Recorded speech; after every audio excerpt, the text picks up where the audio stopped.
Bonjour à tous, heureux de vous retrouver sur le plateau de Paris Turf TV pour notre émission quotidienne reçue 5 sur 5. Aujourd'hui, j'accueille à mes côtés Benjamin Nizel. Bonjour Benjamin. Bonjour Alex, bonjour à tous. Donc Benjamin, ce mardi, nous irons à Vincennes pour le prix de Chambord, une épreuve réservée à des femelles de 5 ans. Elles vont s'affronter sur les 2100 mètres de la grande piste. Départ à l'autostart, elles seront 17 au départ. Benjamin, qu'est-ce que ça vous inspire ce lot de femelles? C'est un lot assez homogène, je pense, dans l'ensemble. J'ai privilégié les juments qui partaient en première ligne essentiellement, comme souvent lors des départs autostart sur la cendrée de Vincennes. Les plus riches devraient pouvoir s'exprimer pleinement.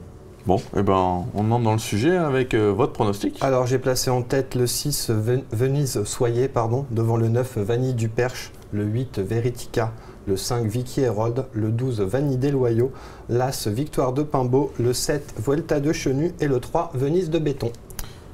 Le 6, un Venise Soyer, c'était la grosse note en dernier lieu. C'est un lot plus relevé en plus. Oui, c'était dans la coupe interrégionale des 5 ans.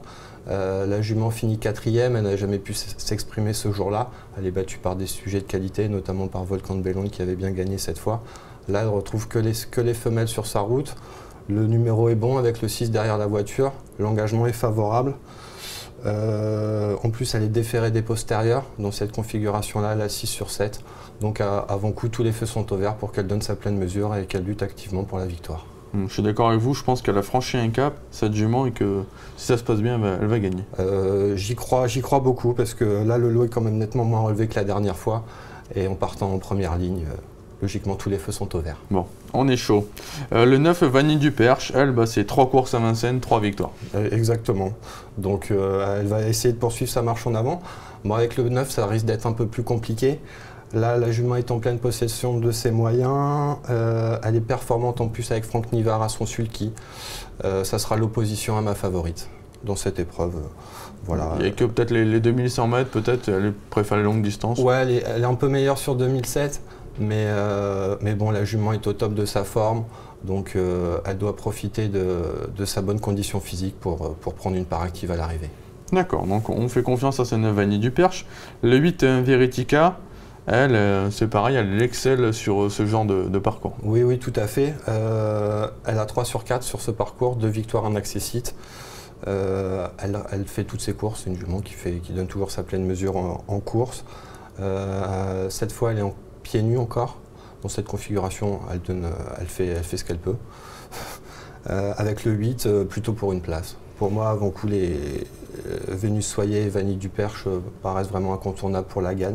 Après, c'est plutôt pour les places et donc elle devrait pouvoir compléter le podium, je pense. Bon, puis les places à l'autostart à 8 et 9, on peut se dire que c'est des mauvais numéros. Ouais, on a vu dans le Continental que finalement, c'est des numéros qui... Avec le 8, le 9 et même le 17. Et le 17 qui était à l'arrivée. Bien passé, donc, quand les chevaux sont bien, finalement, ils font l'arrivée, peu importe le numéro. Exactement. À partir du moment où on a un peu de gaz, l'ouverture se fait toujours et peu importe le numéro. Le 5, Vicky Herold, c'est une jument qui reste sur 2 contre-performances entre guillemets, mais là elle fait face à un bel engagement. Oui, tout à fait. La dernière fois elle était ferrée, donc on ne peut pas la condamner là-dessus. Elle est également confirmée sur les parcours de vitesse.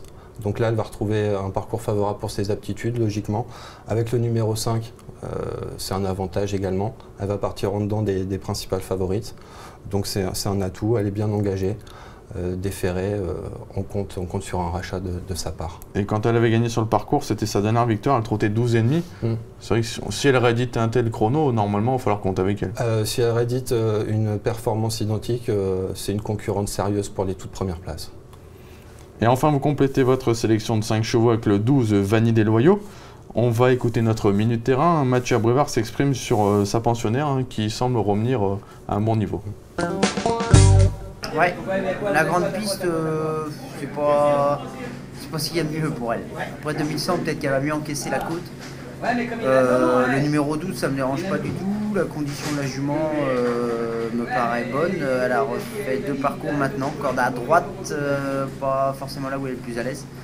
Elle était ferrée assez lourd. Là, on défère. Parcours de vitesse, ça c'est à sa convenance. Donc après, il faut qu'on court petit bras. Si elle est décidée à bien faire et qu'elle décide de se mettre à plat ventre pour finir, elle peut rentrer dans les 5 premiers. Donc le parcours sera déterminant. Ouais. Après avec le 12, des fois c'est en seconde ligne, ça fait partie des bons numéros, donc c'est un peu piège, mais Après, avec elle, il vaut mieux être un petit peu plus en retrait et venir finir. Donc, c'est un bon numéro pour elle, je pense. Bon numéro, malgré sa position en seconde ligne. Mathieu met simplement le petit doute de la grande piste. Oui, après, comme l'a dit Mathieu, la jument a 2 parcours de remise en condition. C'était corde à droite, elle était ferrée ces 2 fois-là. Là, on a pris la décision de déferrer des 4 pieds. Dans cette configuration, elle a été présentée que 2 fois depuis ses débuts en compétition. Elle s'est imposée une fois et une autre fois, ça s'est mal passé. Mais je pense qu'il faut y voir un signe.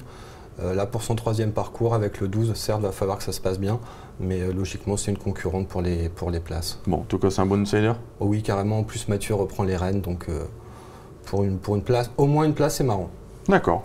Benjamin, écoutez, on vous remercie encore pour cette analyse. C'est moi. On se retrouve sur ce plateau pour le Quintet 5-5 de mercredi avec Aurélien Attard qui essaiera de déchiffrer ce beau Quintet 5-5 sur la Côte d'Azur cette fois. Oui, il y a du boulot. Il y a du pain sur la planche.